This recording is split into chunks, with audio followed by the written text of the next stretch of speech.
Hi, and welcome to Read to Me, Mrs. Avignon. Today I'm going to be reading Chapter 4 in Binoculars. It is called A Cat Prepares. I almost didn't make it to my meeting with Chester that night. Toby had a feast in his room. It was Friday night, and on Friday nights, Toby gets to stay up and read as late as he wants to. So, of course, he needs lots of food to keep up his strength. Good food like cheese crackers, chocolate cupcakes, my very favorite, the kind with cream in the middle. Pretzels and peanut butter sandwiches. The last I cannot abide because my mouth always gets stuck. Chocolate cupcakes with cream in the center, however, are another story. This particular evening, I stationed myself on Toby's stomach. Usually, I'm a little more subtle, but having missed out on the bacon at breakfast, I was not about to take any chances on the chocolate cupcakes with cream in the center. Toby knew what I was after. Sometimes he thinks he's funny and he plays little games with me. Hi, Harold. I bet you'd like a peanut butter sandwich, wouldn't you? Here, you have this one that's left over from yesterday while I ate this boring old chocolate cupcake, which is nice and fresh and has cream in the middle. Okay, Harold? Ha ha, my sides are splitting. What's the matter? Don't you want the peanut butter sandwich? All right, I'll put it away for another night. Oh, here's something you might like. It's a green sour ball from Dad's candy dish that was stuck on my sock. Would you like that, huh, pal?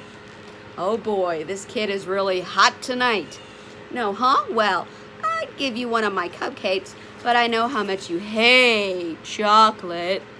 Would a little drooling on your stomach help convince you otherwise? Oh, you like chocolate? Okay then, you can have both of them. One thing I have to say about Toby, although he's got a rotten sense of humor, he's a nice kid. Naturally, once I'd eaten both cupcakes, which took approximately 4 seconds, I felt obliged to hang around and let Toby know I was grateful. What better way than to share a few of his cheese crackers? Well, Harold, Toby said sometime later, we've had quite a party, but I have to go to sleep now. I can't keep my eyes open, so I'll have to wait until tomorrow to find out what happens in the next chapter.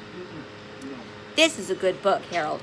It's called Treasure Island, and it's by a man named Robert Louis Stevenson. It's kind of hard reading, though. I have to keep looking the big words up in the dictionary, so it's taking me a long time to get through it.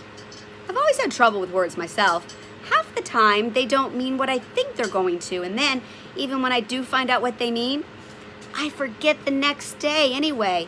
You might say that I'm smart, but just not the scholarly type. But it's a really good story, Toby continued. It's about pirates and this little boy just like me. No dogs? And a parrot, Harold. A parrot? What's a parrot? Is there anything about chocolate cake? That's my idea of a treasure. Well, good night, Harold. If you're going to sleep here, you'll have to get off my stomach because it's a little full right now. Good night, Toby. I curled up at the foot of the bed, but I couldn't sleep trying to figure out what a parrot was. I thought it might be a lady pirate since the words sounded something alike, but then again, I thought it might be an umbrella. Chester would know, I thought, so I went downstairs to ask him. Well, you certainly took your time, Chester snapped as I sauntered casually into the room. I finished my book half an hour ago. Where were you? It just so happens I was discussing great works of literature with Toby. Since when is a Twinkies wrapper considered a great work of literature? I decided to ignore that. Unfortunately, several chocolate crumbs fell from my mouth to the floor at precisely that moment. As a matter of fact, I said, trying valiantly to regain my dignity, we were talking about Treasure Island. Ever hear of it? Ever hear of it? He sneered. I read that when I was a kitten. Oh, then tell me, Chester, what is a parrot? Chester looked at me scornfully. A parrot? he said, is a tropical zygodactyl bird, order Citiphomores, that has a stout, curved, hooked bill, is often crested, brightly variegated, and an excellent mimic. In other words, Harold, a parrot is a little bird with a big mouth. Oh, I said after a moment. I thought maybe it was an umbrella. Did you get so busy discussing parrots with Toby that you forgot that you were going to meet me here? This is important, Harold! I still wasn't sure what a parrot was, but I decided this was not the time to pursue it. Okay, right now, my little dog, Vivi, she's outside with me, and she's the one making all the noise, so apologies. Back to the story.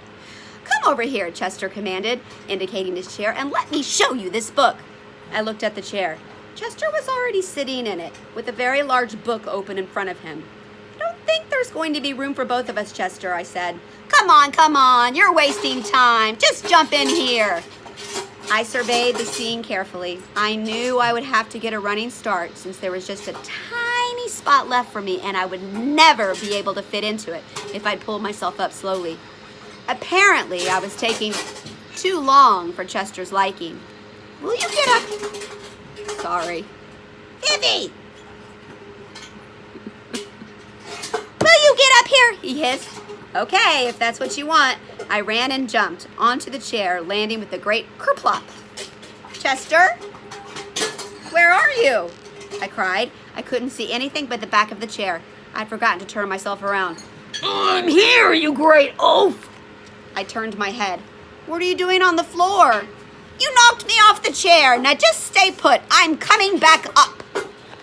Here's a picture of Harold jumping up and Chester getting knocked off.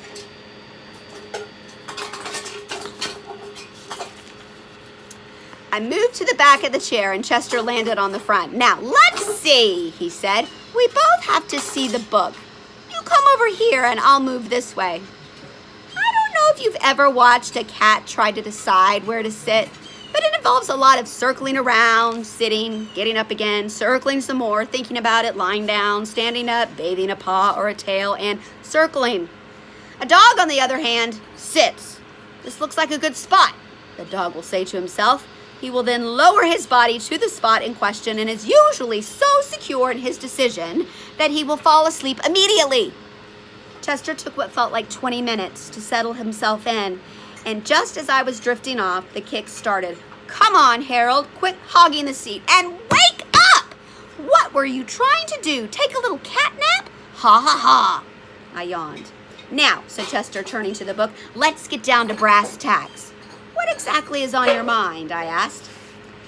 This book and that rabbit, Chester replied. Now tell me, Harold, have you noticed anything funny about that rabbit?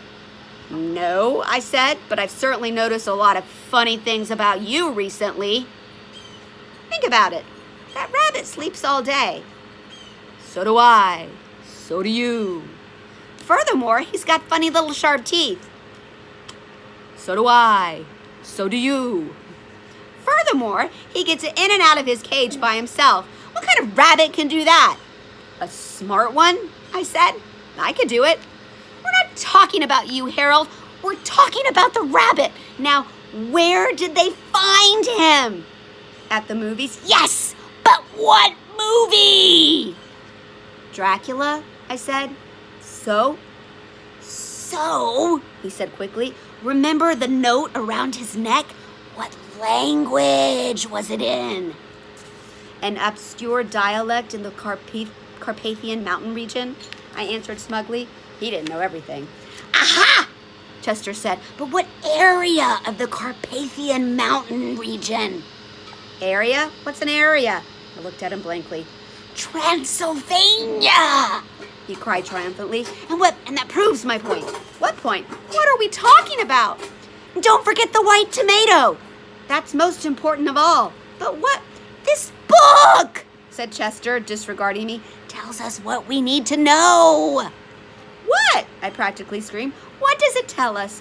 What does this book have to do with Binocular? What are you talking about? What's going on here? I can't stand it anymore.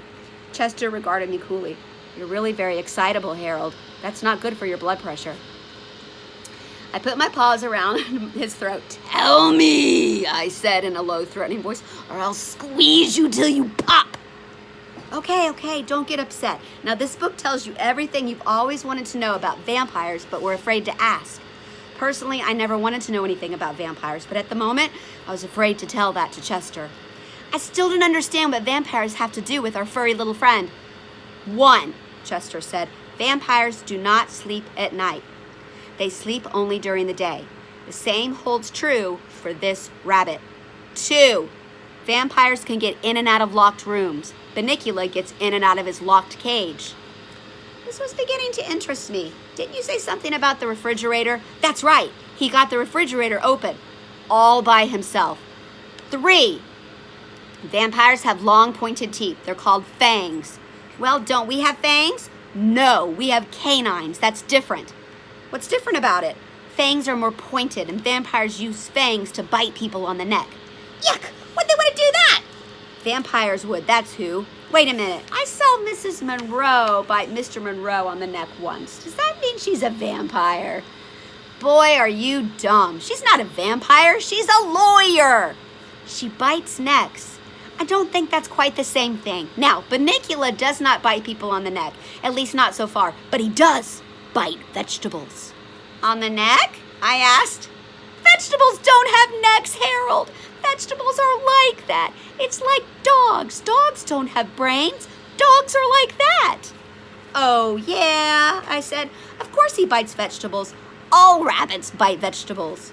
He bites them, Harold, but he does not eat them. The tomato was all white. What does that mean?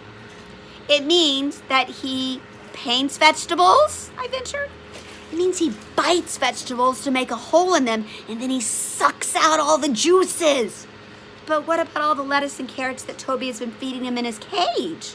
Aha! What indeed? Chester said. Look at that! Whereupon, he stuck his paw under the chair cushion and brought out with a flourish an assortment of strange white objects. Some of them looked like unironed handkerchiefs, and others, well, the others didn't look like anything I'd ever seen before. What are they? I asked. Chester smiled. Lettuce and carrots, he said. White lettuce and carrots. I found them hidden behind his cage. I was aghast. What did it all mean? Could Chester be right? Was this harmless-looking little ball of fluff really a vampire? Just then Chester let out a yelp. Look, he said, the cage is empty again. Oh, we're fools! We're fools! We've let him get out of our sight. It's your fault. My fault? You're the one who took 20 minutes to sit down. Well, if you hadn't knocked me off in the first place. Wait a minute. Why are we arguing? Let's find Binicula. Just then we heard the click in the kitchen. Refrigerator? I whispered. Chester nodded. We jumped down and moved cautiously to the kitchen door. Shh! Chester warned unnecessarily as we crept along. Don't make any noise. We don't want him to hear us coming. Obviously, I retorted. The light went out under the door. He must have closed the refrigerator, Chester said. Easy now. We pushed the door open. The kitchen was dark. There was not a sound. Psst, Chester! What? I can't see. I can, but I can't see him. He's not here. There was a soft scamper across the linoleum, and we turned just in time to see a little white tail bounce out the door and into the living room. Drat, we missed him. Come on, Harold. Let's see if we can catch up with him. Chester started toward the door. Wait, Chester. What's that on the floor by the refrigerator? He turned. This new object interested him more than following Binicula. Watch out, he said. I'll take care of this. He slunk across the room, muscles taut, eyes alert. When he was about 6 inches away, he stuck out his paw, closed his eyes, and batted at the object, tentatively. I don't think he made any contact. Get closer, I said. Chester's eyes popped open. Who's the cat here? He asked. I know what I'm doing. And he proceeded to bat the air 3 more times. What is it? I squealed as my throat contracted in fear. I don't know yet, but whatever it is, it's not alive. Oh boy, if I wait for you, you'll be here all night. I walked bravely to the object and sniffed it. Well, said Chester. Beats me. Chester came closer. After a moment of close examination, he gasped. I jumped. I could feel my heart pounding in my chest. Harold? Chester blurted. What? Yes, what is it, Chester? It's a white zucchini. Here's a picture. Harold with the white zucchini. And that was chapter 4. Stay tuned for chapter 5. Chester goes into his act. Bye, and thanks for reading with me today.